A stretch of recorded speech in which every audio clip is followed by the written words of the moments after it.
Welcome back to Ceramics 2. In this video we're going to make our lidded jar assignment. This is, remember, the adaptation and reminder of how to throw a cylinder with the new skill of how to make a gallery. You should have just watched the introduction video for the sugar or container jar. Remember, you're going to throw 3 lids, a flat lid, inset lid like this one, and 3 a domed lid that are all going to fit onto this same jar. So you're going to need, to get started, you're going to need your 1.5 pounds of clay. You're going to need a record sheet here where you're going to have your name, lidded jar, and this is what you're going to use to mark your caliper measurements down on so that later you can remeasure the lid even if your jar becomes greenware. This is probably going to last out 2 weeks of you making the jar and then you making and practicing the skill of all the different kinds of lids. So you're going to need a record of how big your jar was when it was wet, right, fresh off the wheel. Okay, so let's get started. Take your chunk of clay and get it patted down onto the wheel head. Now this is the end product. Something like this is what we're looking for, nice and round or whatever form you want, but having a nice even gallery that you've measured. You should have a wooden board at your spot that you can kind of keep as something to put your work on when you're done. So getting started, crank your wheel up to centering speed. This may be the first time that you've thrown in a while. Maybe it's a couple weeks. Maybe it's been a couple months. So as you start this project, reviewing the kind of steps you should be doing. As you are centering, remember you're moving your clay. The whole point of centering is to move that clay up and down when you're coning and compressing so that you're aligning the platelets within your clay. You're removing any possible air bubbles that you didn't get out while you were wedging and getting out any other debris, like let's say little chunks of, I don't know, anything you might find in the clay in the ceramics room, little chunks of old dried up clay or whatever else. Okay, that's the whole point of centering, because it makes your clay more plastic and it helps get all the clay in the right place for throwing. Okay, so after you're done centering and compressing,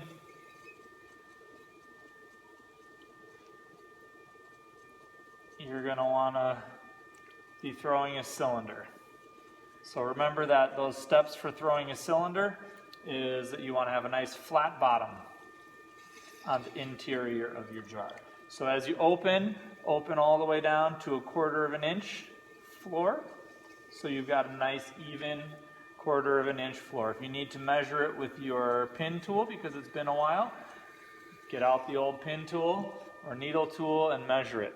Then you've got your flat bottom, your opening's about 2 inches wide, and you're going to compress the floor. In Ceramics 2, you should always compress the floor. I mean, you should have in level 1, but if you don't, the floor of your jar is going to crack, and then what good is it? You can't use it, right? So make sure that you compress, grabbing the clay from the outside edge and pushing it back into the center, making sure you've got a nice flat floor. Then before we start pulling, you're going to want to collar the clay back in so that you're ready to go, and then compress that rim. For this assignment, it's going to be essential you have a nicely compressed rim, because as soon as you need to start making your gallery, that's going to come in handy to have a compressed rim. So I'm going to slow my wheel down to pulling speed. All right. Now, whatever you use, if you use your bare fingers or you use your knuckle or you use the throwing sponge, start your pulls, make a first pull. Remember, on your first pull, you want to move a fair amount of clay up and keep it cylindrical. Make sure to compress your rim after each pull. so that you've got a nice even rim to work with when you're done. In fact, I'm going to leave this rim a little on the thicker side so that I can make a nice gallery with it. Okay? Second pull.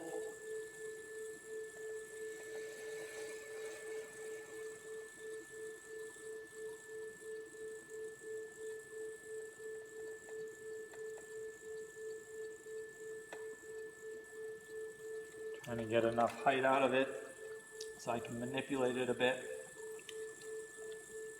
Compress my rim. Make sure everything's under control. Use my thumb to gouge out kind of the leftover drizzles around there, and I'm going to slow my wheel down since I'm going on to my third pull, and slow my wheel down just a little bit more.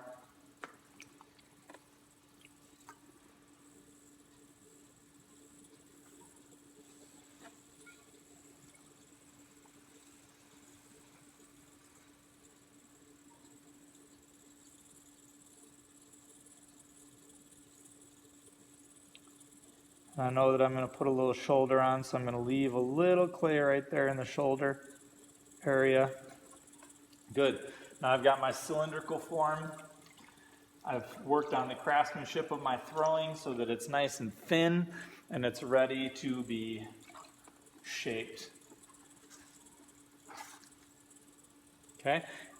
Shaping with my wooden rib, but first I'm going to shape with my fingers a little bit and just get this bowled out.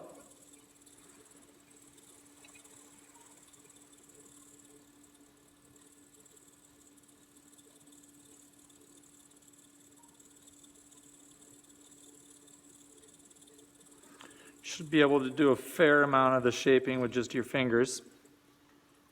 And then the refinement with your rib. You can use the wooden rib, or for some of you it might be the first time that you can start using a bendable aluminum rib. And this is actually kind of fun because you can really bend this rib as you go.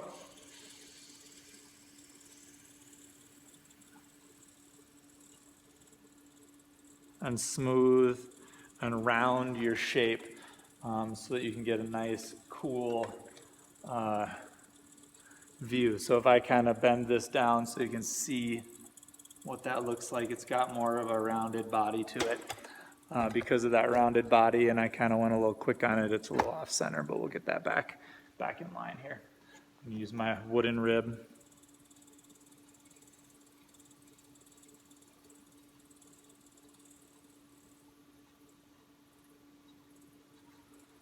All right, collar in just a bit. Prepare my gallery. Now, if you want to spend a little bit more time on your shaping, that's fine. And I'm just going to actually shape a little bit here before I get too far.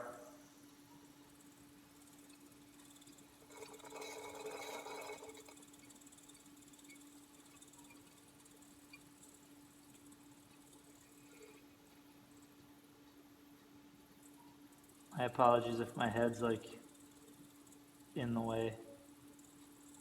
Okay, so there's my jar form. Okay, I've got a nice rounded form that I'm okay with. I'm going to do my undercutting so it's nice and neat. I'm going to dry out the inside before I start working on my gallery. Okay, now for my gallery. This is the new skill. So as you make your gallery, make sure that your rim is nice and compressed before you start.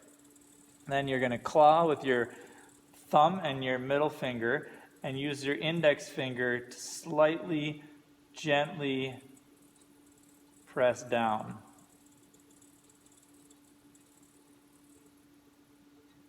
Like so. And as you do, you're kind of separating that clay into two little walls. Now, as you do this, make sure that you don't rip your rim apart. Make sure that you've got enough water on there. And for some of you, you might want to use your fingernail, kind of the back of your fingernail, to press that down and let that gallery come open. Okay, now that you've got the starting of your gallery, you want to make sure two things. Unlike this example here, you don't want that gallery to be super sharp and jagged on the inside. So make sure that you round that out. I like to take my index finger and take just the end of the gallery and swoop it down around the inside to smooth that out. Okay? Now, you can leave it just like that, but if you want a little bit more angular look to it, you can use your rib, the corner of your rib, and almost like trimming a foot, just take the corner of your rib and press it down in there, and you'll get a nicer, like, even chunk out. And then you can use your rib to do that little shaping bit there. All right? Now I'm going to use my throwing sponge. I'm just going to swipe it over the top. And I'm going to swipe it around the inside of that gallery just to make sure I get any little nubbins off. Now I've got a little bit more water that got into the base, so I'm going to use my throwing sponge and just get right in there. You feel free to use one of the sticks. The throwing sponge is on a stick. And now we've got this lidded jar with the gallery on it. This is where you need your calipers. Your calipers have the Y position and the V position. The Y position is for measuring the inside, and the V position is for measuring the lid. So what you're going to do is you're going to put it into the Y position, and while your work is spinning on the wheel, you're just going to measure and get that measurement exactly right, just so it's just about grazing the clay. Then if you have one where you can tighten the wing nut, tighten that wing nut, double check it's correct.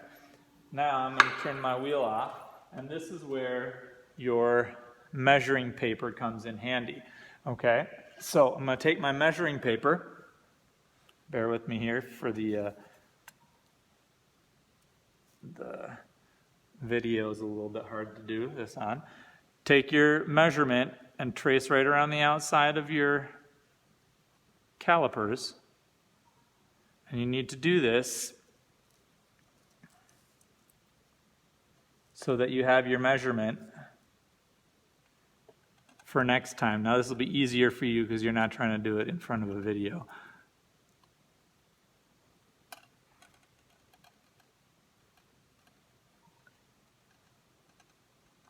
You want to measure and make sure that your measurement is correct. Now I'm going to double check on my wheel. And I'm going to double check here before I go. Good. Now I've got my measurement on this piece of paper. Now, next time I come back to do the lid, I open this up and I measure the size of that hole right there, and then this is the measurement for the outside of my lid, which I'll show you in the next video, but that's how it works. Okay, now that you've got this done, you're going to take your work and cut it off the wheel and save it on your board and wrap it up just like you would any of your other previous throwing projects from level 1. All right, now it's essential that this doesn't dry out too much because you don't want it to get ruined. You also want to make sure that you've made the top round again. After you've taken it off, double check that the top piece here is round so that when your lid goes back on, it's the right size. Okay? And that's how you make the jar for our lidded jar assignment.